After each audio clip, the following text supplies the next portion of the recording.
Guel Afrique Télévision au cœur de l'investigation. Mesdames, Messieurs, bonjour et bienvenue sur notre chaîne encore aujourd'hui pour vous mettre au parfum de l'actualité. J'ai reçu ce matin Monsieur Jenin Touali pour parler de la réponse de l'Union européenne face à la crise sécuritaire dans l'Est de la République démocratique du Congo. Jenin Touali, qui est un journaliste chercheur. Monsieur Jenin, bonjour et bienvenue ce matin sur Guel Afrique Télévision. Bonjour, Monsieur David. Je dis également bonjour aux nombreux téléspectateurs qui nous suivent sur Guel Afrique Télévision. Nous sommes heureux encore une fois d'être avec vous sur ces plateaux. Comment vous allez, Monsieur Jenin? Nous allons bien, en tout cas nous portons toujours très bien. Et comme vous l'avez dit, toujours au cœur de l'actualité pour justement comprendre et faire justement part à toute cette population qui attend beaucoup de nous. Parce que c'est vrai, tout ce qui se passe aujourd'hui, il faut qu'il y ait justement des gens qui vont aussi jouer ces rôles-là, informer la population, surtout donner à cette population une orientation claire pour ne pas tomber dans des divagations, pour ne pas aussi être emporté par tout ce que l'ennemi est en train justement de mettre en place comme plan pour justement avoir aussi de l'opinion sur la population. Voilà pourquoi il faut justement apporter l'effet à la population, c'est ce que nous sommes en train de faire. Pourquoi pas aussi les décrypter, comme c'est toujours ça aussi un rôle que nous sommes appelés à jouer. Alors, je rappelle, Monsieur Jenin Touali, que vous êtes un journaliste chercheur ce matin. Avant d'entrer dans les vifs du sujet, c'est quoi l'actualité de la ville de Goma, cette ville en proie à l'insécurité menacée par la rébellion du M23? C'est quoi la situation? Parce que plus d'un Congolais se pose des questions sur cette ville, la situation. Bon, à Goma, il n'y a pas grand-chose à dire, sauf justement, vous le savez, nous avons commencé cette semaine, disons les mois de septembre, avec une psychose. Une psychose parce que le gouvernement, vous vous rappellerez de cette affaire, disons cette cérémonie d'enterrement de plus de 200 déplacés de guerre qui ont été tués. Jusque-là, nous ne connaissons toujours pas les conditions dans lesquelles ils ont trouvé la mort. C'est vrai, indirectement ou directement, le Rwanda est impliqué. Pourquoi? Parce que c'est avec cette guerre qui nous est imposée par le Rwanda que ces gens ont trouvé la mort. Mais la grande question qu'on peut se poser, c'est que dans quelles circonstances ils ont trouvé la mort? Parce qu'ils sont dans les camps déplacés autour de Goma, voire même en ville de Goma. Et là, parmi les hypothèses justement qui sont en train d'être confirmées, c'est que c'était une mauvaise prise en charge. Les gens sont dans les camps de déplacés, ils vivent dans des conditions aussi inacceptables. Sur le plan humain, en tout cas, personne ne peut souhaiter vivre comme ces déplacés sont en train de vivre. À un certain moment, vous-même, vous le savez, ils ne résistent plus. Voilà, il y a des Congolais qui ont été tués. Voilà pourquoi j'ai dit indirectement, c'est la responsabilité du Rwanda, parce que comme ils sont dans les camps de déplacés, d'abord, c'est parce que les Rwandais, avec les RDF, sous le label M23, les ont poussés justement à quitter leurs domiciles respectifs pour se retrouver ici en ville de Goma, voire même ses environs. Là, indirectement, il y a l'implication du Rwanda. Il y a aussi une implication du gouvernement congolais. Parce que quand vous avez tous ces déplacés, matin, midi et soir, nous disons, il faut qu'il y ait une prise en charge aussi efficace de tous ces déplacés. Il y a des aides qui sont déployées, souvent détournées, et à tout instant, nous nous posons la question, et je crois même les officiels ne trouvent pas de réponse, à quelle hauteur se situe l'aide qu'apporte le gouvernement aux déplacés de guerre. Depuis que ça a commencé, cette question ne trouve toujours pas de réponse. Voilà pourquoi j'ai dit qu'il y a la responsabilité du gouvernement congolais, sans oublier aussi cette communauté internationale qui nous envahit tous les jours, et pourtant elle est là. Et là, elle effectue aussi des missions humanitaires, mais quand les gens meurent, parce qu'il manque justement des assistances, parce qu'il manque de quoi mettre sous la dent, il manque aussi où dormir. Allez-y comprendre qu'on doit remettre en cause toutes ces missions aussi humanitaires. Donc là, c'est la communauté internationale, les gouvernements congolais avec toutes les délégations gouvernementales qui se sont succédées ici en ville de Goma pour venir justement assister les déplacés. Mais jusque-là, nous ne voyons pas l'impact de toutes ces assistances. Les gens sont en train de mourir. Et là, j'ai dit bien, ce sont les premières hypothèses qui sont en train d'être confirmées. Alors, le gouvernement, jusque-là, on n'a pas communiqué justement sur la cause réelle de la mort de plus de 200 personnes. Alors, c'est une question qui refait toujours surface en ville de Goma. Et tant qu'il n'y a pas de réponse officielle, il y aura toujours des spéculations. Mais les gouverneurs de la province, il a été très clair à cette question, faisant savoir qu'ils ont perdu la vie suite à l'agression rwandaise d'une manière directe ou indirecte. C'est ça que j'ai dit, d'une manière directe ou indirecte. Là, nous sommes d'accord. Mais on doit se poser d'autres questions. On doit aussi approfondir nos investigations pour comprendre la situation de la mort, les conditions dans lesquelles, les circonstances, pardon, qui ont fait à ce que ces Congolais ne soient plus avec nous aujourd'hui. Et voilà pourquoi j'ai dit il y a la responsabilité du Rwanda. Et là, c'est par rapport à la cause. Les conséquences n'ont pas été bien gérées par les pouvoirs en place. Ça on doit les dire ouvertement. Il y a aussi la communauté internationale qui n'a pas aussi bien joué son rôle avec toutes les missions humanitaires qui sont ici. Les ONG, vous n'avez pas bien joué votre rôle. S'il s'agit de faire des évaluations, en tout cas, vous devez vous rendre compte que vous avez échoué. Comme les gens meurent dans les camps déplacés, c'est vrai, je ne peux pas minimiser aussi les chiffres, parce que prendre en charge tous ces déplacés, ils sont nombreux. Mais pas quand même autant de morts. Qu'est-ce qui a été fait? Parce qu'il y a déjà même, on alertait sur des cas de maladies, mais jamais personne n'a pris au sérieux toutes ces alertes. Voilà. Et voilà là où ça nous amène. Donc, à un certain moment, c'est manque.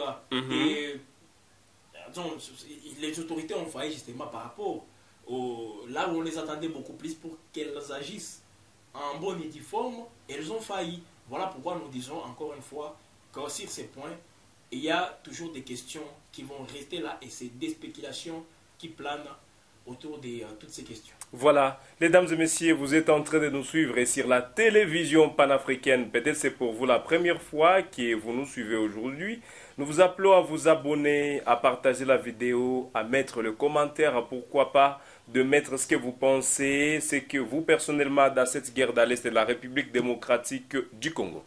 Comme je l'ai dit au départ de cette émission, après avoir été accusé par plusieurs personnes, les acteurs politiques, les analystes indépendants, plusieurs sociétés les ont accusés de soutenir la rébellion du M23. Ainsi, ils sont sortis du silence. Là, je parle de l'Union européenne en complet, où le nouvel ambassadeur en République démocratique du Congo, c'est-à-dire son représentant, les représentants de l'Union européenne, qui a pu déclarer, qui a éclairci, lui de sa part, ce qui concerne la guerre dans l'Est de la République démocratique du Congo. La solution à la crise sécuritaire actuelle dans l'Est de la République démocratique du Congo doit venir tout d'abord, je précise tout d'abord, du peuple congolais et des dirigeants congolais, a déclaré l'ambassadeur de l'Union européenne accrédité en République démocratique du Congo, Nicolas Berlanga Martinez, mardi 2 septembre 2024 dans la ville touristique de Goma, après l'enterrement de ces 200 victimes de barbarie de la guerre d'agression rwandaise.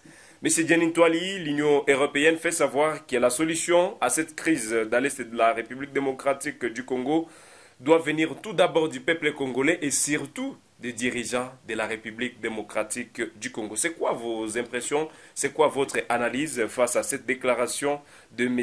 Martinez à l'issue de ces cérémonies? Moi, je pense il a dit ce que les Congolais savent.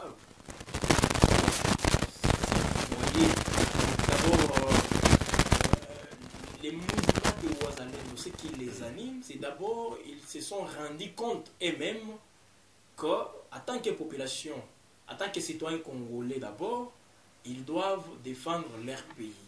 Cette histoire les concerne. Comme on le dit souvent à Lingala, Oeza Makambo, il y a... Nabino. Donc, Ezali Kambo Nabino, c'est votre affaire. C'est donc pour les pays, on ne doit pas justement tromper encore une fois les gens pour dire celui-ci doit faire ça, celui-ci... Non, non. D'abord, c'est une affaire des Congolais. Et les Congolais se sont directement appropriés de ça.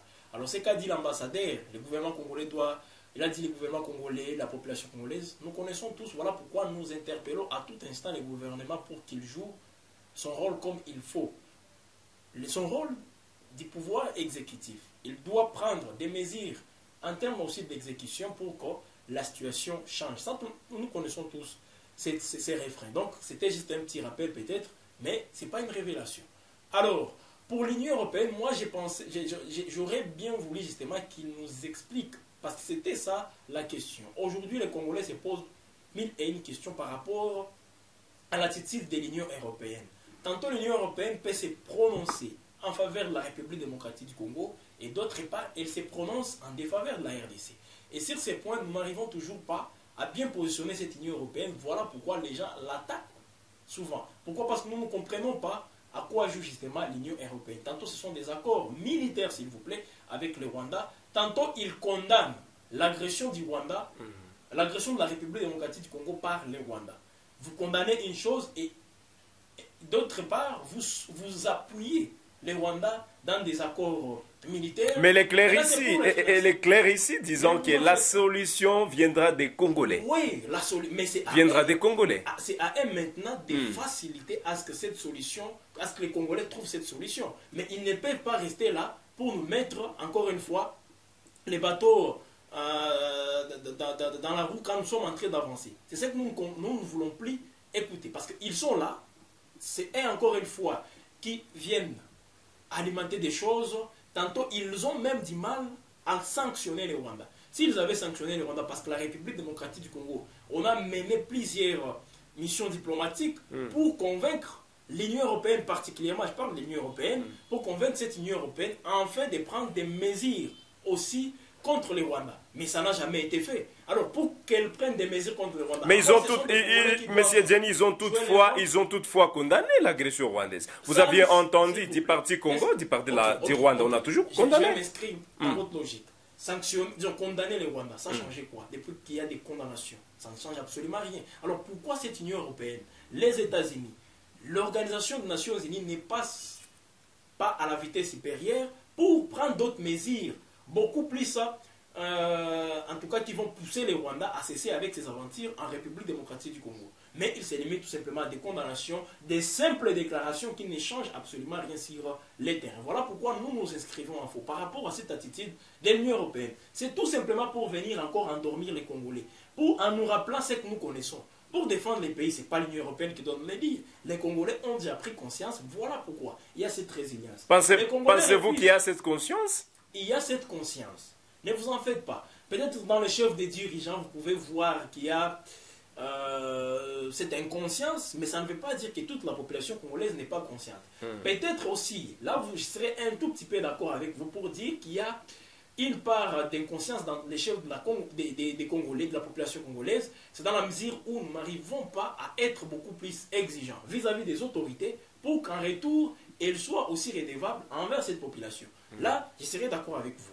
Mais dans la logique des choses, parce que là, l'Union européenne, l'ambassadeur, comme c'est de lui qu'il s'agit, il vient nous dire que la République démocratique et le Congolais, vous devez, ça vous concerne beaucoup plus, vous devez prendre... Là c'est juste après l'enterrement de ces 200 personnes dans la ville de Goma, je rappelle, juste après l'enterrement de ces 200 personnes, où il a déclaré que les Congolais doivent se mettre en marche, en fait, de mettre fin à cette insécurité. Et ne pas condamner les autres, peut-être comme ça serait mal. Je parlais de cette résilience de la population.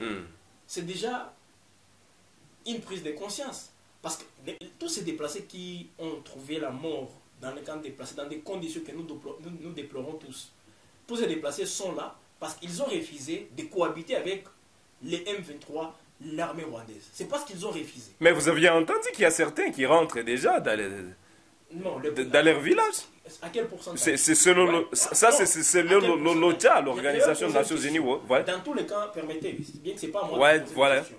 Mais c'est une question qui nous concerne nous, mais également les gens qui nous suivent. Les gens qui sont dans les camps déplacés, est-ce qu'il y a le nombre de déplacés diminue ou augmente aujourd'hui? Le nombre est toujours en train d'augmenter. Ce qui veut dire, tout ce qu'on peut nous dire que les gens sont en train de regagner, c'est pas... Qu'il y a des déplacements à continuité?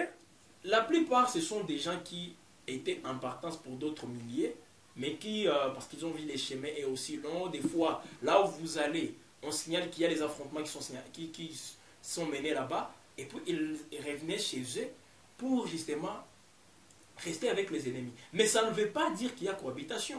Vous pouvez rester avec quelqu'un, mais vous ne cohabitez pas ensemble. Vous ne partagez pas les mêmes valeurs. Vous ne partagez pas la même idéologie.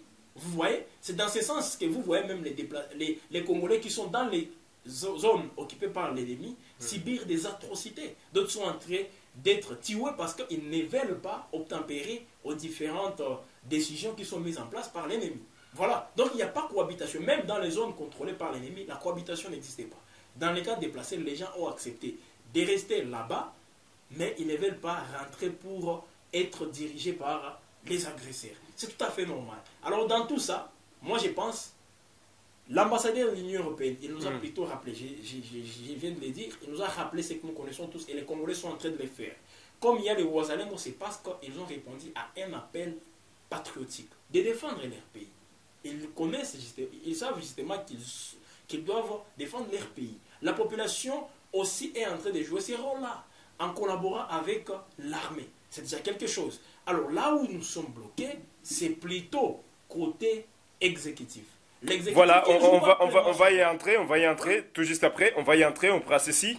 À la suite de sa déclaration, il a ajouté, ce n'est pas l'Union européenne qui a la clé de la solution au conflit en République démocratique du Congo. La clé est dans les mains de vous, vous les Congolais, des autorités congolaises et évidemment au niveau régional d'autres autorités. L'Union européenne a toujours été derrière tous les accords de paix, a affirmé Barlanga Martinez à l'issue de l'audience qui lui a été accordée. Le gouverneur militaire du Nord Kivu, le général-major Peter Chirimwami.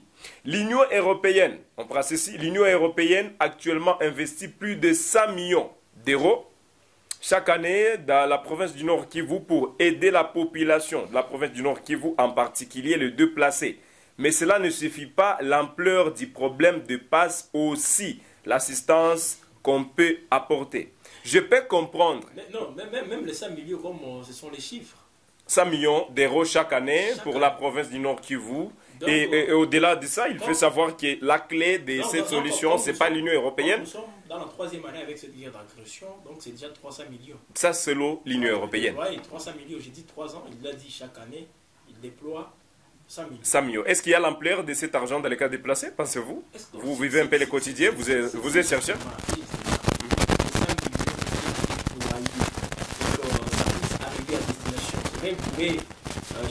Mais c'est déployé, selon l'ambassadeur, c'est déployé les CTN. Je suis sûr et certain qu'on n'amène, ce n'est pas l'argent qu'on distribue aux États-Unis, mais les livres et non livres.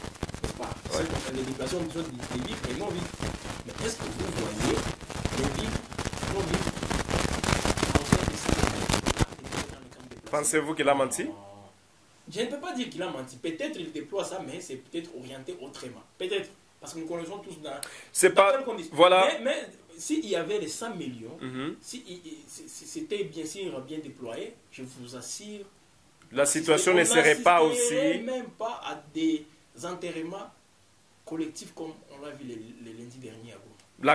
La clé de cette situation n'est pas dans les mains de l'Union européenne. Alors qu'il nous laisse maintenant la voie libre. La clé est dans les mains de vous, voilà, vous les Congolais. C'est ça, qu'il nous laisse la voie libre pour que nous puissions venir avec la clé tout droit. L'Union européenne bloque les Congolais dans la guerre?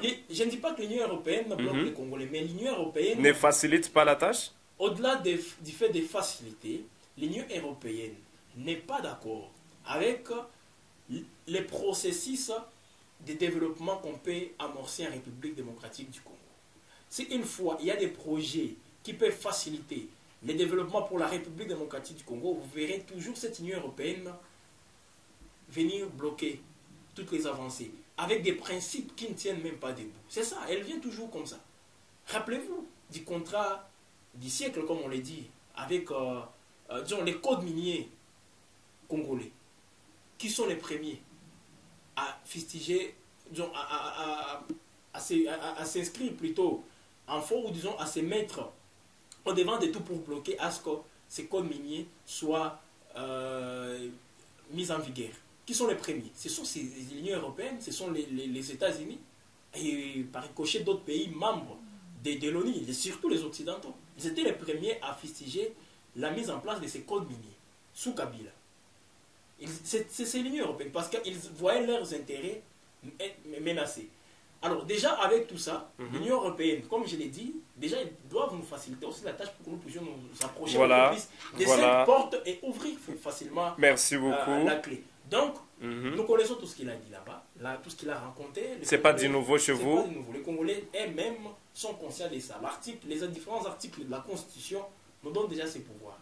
Nous devons, parce que la souveraineté de la population, le peuple qui est considéré comme les souverains primaires, ça tire ses origines déjà à l'article 5 de la Constitution. Donc ça ne tire à rien que l'Union européenne vienne nous rappeler. Voilà, merci beaucoup, M. Jenny.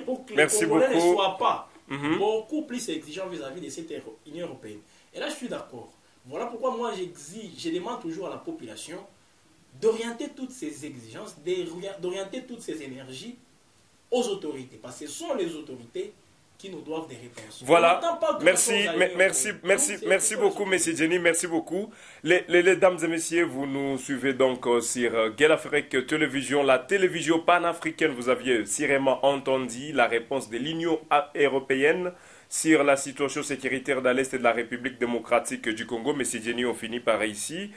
Aujourd'hui, l'Union européenne se prononce disant que la clé de la solution se trouve entre les maîtres congolais et non l'Union européenne. C'est quoi le message que vous aviez aujourd'hui pour le gouvernement congolais? Peut-être que ces gens qui sont appelés à agir, c'est quoi le message aujourd'hui? Je crois que je l'ai dit et je ne peux pas aussi m'adresser au gouvernement parce que le gouvernement, comme ils sont là, j'espère qu'ils sont conscients c'est animateur des... Vous ne voyez pas la volonté du gouvernement de bien venir? J'ai dit ceci, ils sont conscients du rôle qu'ils sont appelés justement à bien jouer. Pour l'intérêt bien sûr de la population. Ils sont conscients, ces dirigeants. Ils savent ce qu'ils doivent faire. Mais comme ils ne le font pas, là c'est bien sûr par mauvaise foi. Et comme il y a une mauvaise foi, je ne peux pas beaucoup plus m'attarder, entrer de les conscientiser, non. Parce que c'est cette population, s'il vous plaît, c'est cette population qui vit dans le désespoir, M. Jenny, parce que vous... Non, j'ai dit ceci. Vous avez comme l'impression, vous ne croyez plus à ce qui est... Non, j'ai dit les dirigeants. Je ne peux pas m'attarder encore une fois aux dirigeants que vous devez faire ça. Non, j'espère qu'ils connaissent tous leur job description, ceux qui sont appelés à jouer. Toutes ces autorités, les ministres, et d'ailleurs récemment, ils ont organisé un séminaire et renforcement des capacités. Moi, je ne sais pas comment est-ce que vous pouvez être ministre et vous n'avez pas des capacités nécessaires. Tout à fait normal, qu'il y a des capacités qu'on peut, M. Jenny, mais ça c'est dire. Ils sont là. Partout un pays, il y a des renforcements de capacités. Avant de faire un mois, dans les différents ministères, on a organisé un séminaire. Ça veut dire qu'on peut remettre en cause leurs capacités. Ah non, ça, M. Jenny, voilà il y a toutefois des séminaires partout, de mise à niveau, ça existe un peu partout. Pourquoi plus m'amener pour que je dise quelque chose sur les autorités? Moi, je ne veux pas. Eux-mêmes savent ce qu'ils doivent parler. Voilà, Chité. Chité, alors on va... C'est plutôt la population. Voilà. C'est une population qui vit dans le désespoir. Faire mieux en étant beaucoup plus exigeante vis-à-vis de ces autorités. Parce qu'une fois, il y a un autre degré d'exigence. Moi, vous-même, vous allez voir ces autorités être obligés aussi de faire mieux. C'est ça la redevabilité. Ils seront redevables vis-à-vis de cette population. Et ça passe bien sûr par des manifestations, ça passe aussi par des mouvements, des grèves, des mouvements, des villes. Merci. Je n'appelle pas la population aussi à une insurrection, pour ne pas aussi créer des choses. Ce n'est pas l'insurrection, mais la Constitution donne à la population tous les mécanismes possibles pour s'adresser aux autorités. Et aujourd'hui, ce n'est pas par ces représentants, là nous voyons le député, parce qu'à un certain moment, ils sont tous dans un même sac avec les autorités. C'est devenu en tout cas des copains, peut-être copines avec les autorités, et ça ne change absolument rien. Voilà pourquoi la population doit directement orienter ses desiderata à ses autorités. Avec exigence. Voilà. Il ne faut plus les cajoler. C'est avec exigence qu'il faut les faire. Merci. Merci beaucoup, M. Jenny. Moi, je pense qu'il y a déjà cette population-là qui a commencé cela. Nous avions vu comment est-ce que la population s'est exprimée ce 2 septembre 2024. Beaucoup de gens ont fait savoir qu'ils ne sont pas contents de ce qui se passe à l'est du pays. Nous sommes donc à la fin de cette émission sur la télévision panafricaine. Mesdames et messieurs, vous nous aviez suivis. Nous vous disons merci de votre fidélité. J'étais Youssoufou Kibingila David, journaliste d'investigation. J'ai reçu M. Jenny Ntwali, un journaliste chercheur, et on a parlé de la réponse de l'Union européenne face à la crise sécuritaire dans l'Est de la République démocratique du Congo. Merci beaucoup, mesdames et messieurs, et et bonne journée chez vous. Et à la prochaine sur Guy l'Afrique Télévision, la télévision panafricaine pour d'autres actualités.